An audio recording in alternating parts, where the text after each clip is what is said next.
ఉన్నారు ఇప్పటి వరకు, ఏ అసెంబ్లీ స్థానం పరిధిలో వారికి ఉన్నాయి. సో ఇవన్నీ కూడా చాలా ఆసక్తికరమైనటువంటి పరిణామాలు.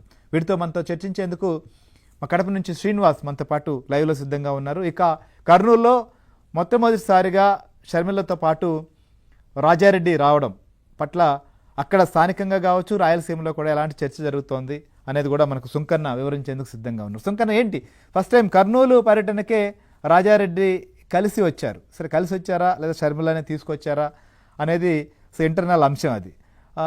సరే, ఏ ఉద్దేశంతో వచ్చారు అంటే నిజంగా రాజకీయాల్లోకి రావాలనే ప్రజల్లోకి వెళ్లేందుకు ఇదొక అవకాశంగా భావిస్తున్నారా, లేకపోతే ఇప్పటికే అటు రాజశేఖర్ రెడ్డి కుమారుడైనటువంటి జగన్కు కుమార్తె షర్మిలకు మధ్య ఒక రాజకీయ వైరం, కుటుంబంలో వైరం కొనసాగుతున్నటువంటి పరిస్థితుల్లో తొందరగా తమ వారసులను కూడా రాజకీయాల్లోకి తీసుకొచ్చి మరింత బలం పెంచుకునేటువంటి ప్రయత్నాల్లో షర్మిల ఉందా? ఏంటి అసలు కర్నూలుకు రాజారెడ్డిని తీసుకురావడం, రాజారెడ్డి రావడం వెనక ఉన్నటువంటి వ్యూహం ఏంటి, ఎలాంటి చర్చ జరుగుతోంది?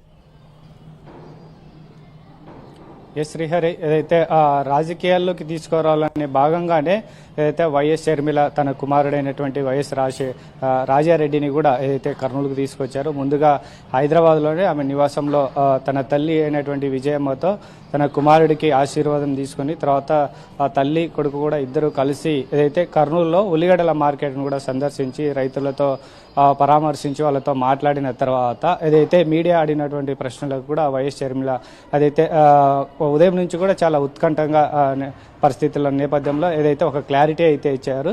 ఖచ్చితంగా అవసరమైనప్పుడు తన కుమారుడు పొలిటికల్ ఎంట్రీ ఇస్తారని కూడా ఏదైతే చెప్పడం జరిగింది. అయితే మీడియా అడిగిన ప్రశ్న అడిగినప్పుడు సమయంలో కొంత ఆమె తన కుమారుడు వైపు చూస్తూ కూడా నవ్వడం జరిగింది. ఈ మధ్యలోనే కొంత ఉన్నటువంటి ఆ గ్యాప్లోనే కర్నూలు కాంగ్రెస్ శ్రేణులు కూడా ఖచ్చితంగా రాజకీయాల్లోకి రావాలని కూడా ఏదైతే నినాదాలు చేయడంతో ఆమె నవ్వుతూ ఖచ్చితంగా అవసరమైనప్పుడు నా కుమారుడు రాజకీయాల్లోకి వస్తారని కూడా ఏదైతే స్పష్టమైన ఏదైతే స్పష్టత ఇవ్వడంతో వైసీపీ శ్రేణులంతా కూడా ఏదైతే కాంగ్రెస్ శ్రేణులు కూడా ఏదైతే వైఎస్ షర్మిలకు కూడా జేజేలు పలుకుతూ రాజారెడ్డి జిందాబాద్ అన్నట్టు కూడా జేజేలు పలికినటువంటి పరిస్థితి. ఖచ్చితంగా అయితే ఒక వ్యూహాత్మకంగా వైఎస్ షర్మిల తన కుమారుడిని కూడా అయితే రాజకీయాల్లోకి కూడా తీసుకొచ్చేందుకు కూడా ముందుగానే ఒక ఆ ప్లాన్ ప్రకారం వస్తున్నట్లుగా తెలుస్తుంది. ఇప్పటికే హైకమాండ్ పెద్దలతో కూడా తన కుమారుడిని పొలిటికల్ ఎంట్రీ పైన కూడా చర్చించినట్లు తెలుస్తుంది.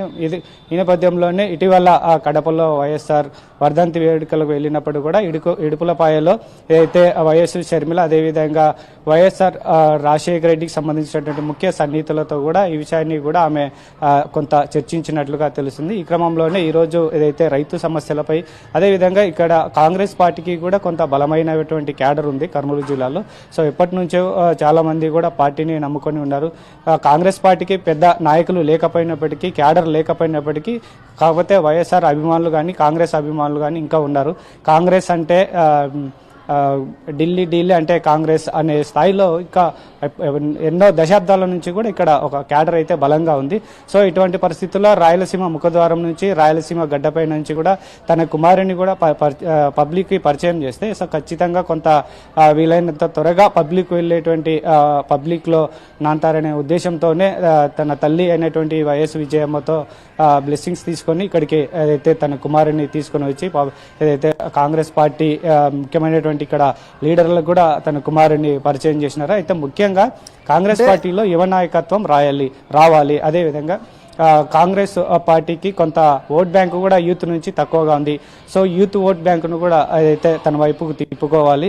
ముఖ్యంగా లోకల్ బాడీ ఎలక్షన్లు కూడా సమీపిస్తున్నాయి కాబట్టి లోకల్ బాడీ ఎలక్షన్ల లోపల పార్టీ హైకమాండ్ పెద్దలతో మరొకసారి చర్చించిన తర్వాత రాయలసీమలోని ఒక పెద్ద భారీ బహిరంగ సభ పెట్టి తన కుమారుని కూడా ఇంట్రడ్యూస్ చేస్తూ ఏదైతే కేవలం ఇక్కడ ఢిల్లీ లోకల్ లీడర్లతోనే కాకుండా, ఏపీ లీడర్లతో కాకుండా ఢిల్లీ పెద్దలను కూడా పిలిపించి పెద్ద అయితే ఒక కార్యక్రమం నిర్వహించి తన కుమారుని పొలిటికల్ ఎంట్రీని కూడా అఫీషియల్గా పార్టీ పరంగా అనౌన్స్ చేసిన తర్వాత ముఖ్యంగా రాయలసీమని టార్గెట్ చేస్తూ ఒక యూత్ ఫాలోయింగ్ కార్యక్రమాలు కూడా పార్టీ పరంగా చేయాలనేది వైఎస్ షర్మిల వ్యూహంలో భాగంగా కూడా కాంగ్రెస్ వర్గాల్లో కూడా చర్చ జరిగింది. అయితే ముఖ్యంగా రాయలసీమలో కడప తర్వాత కర్నూలుకు వైఎస్ఆర్ రాజకీయ వ్యూహం ఉండొచ్చు, రాజకీయంగా తమ కుమారుడు యువకుడు ఈ వయసులో రాజకీయాల్లోకి తీసుకొస్తే భవిష్యత్తులో అటు అధిష్టానం పెద్దల దృష్టిలో కావచ్చు. సరే, కాంగ్రెస్ పార్టీ ప్రస్తుతం ఆంధ్రప్రదేశ్లో చాలా వీక్గా ఉంది. ఈ స్థాయిలో తక్కువ ఓట్ బ్యాంక్ పడిపోయినటువంటి పార్టీలు మళ్ళీ పుంజుకోవడం అనేది చాలా కష్టమైనప్పటికీ ఎప్పుడు ఎలాంటి రాజకీయ పరిస్థితులు పరిణామాలు ఎదురవుతాయి ఎవరు చెప్పలేం. కానీ ఆ ప్రయత్నంలో భాగమే అనేది మనకు అర్థమవుతుంది. సరే, షర్మిల ఇందాక రియాక్ట్ అయ్యారు. ఓకే, రాజారెడ్డిని ఏమన్నా మాట్లాడించే ప్రయత్నం మీడియా చేసిందా, లేదా అక్కడ రాజారెడ్డి రోల్ అంటే రైతులతో మాట్లాడడం, వారి కష్ట నష్టాలు, వారి ఇబ్బందులు తెలుసుకోవడం అలాంటివి కూడా ఏమైనా చేశారా? ఆయనతో ఏమన్నా మీడియా మాట్లాడేటువంటి ప్రయత్నం ఏమైనా జరిగిందా? ఎస్, అయితే రాజారెడ్డి కూడా మాట్లాడే ప్రయత్నాలు చేస్తారు. అయితే మీడియా ప్రశ్నలు అడిగినప్పుడు అయితే తన కుమారుడు వైపు కూడా చూస్తూ నవ్వుతూ సో అతను ఒక అడుగు ముందుకేసాడు మాట్లాడడానికి.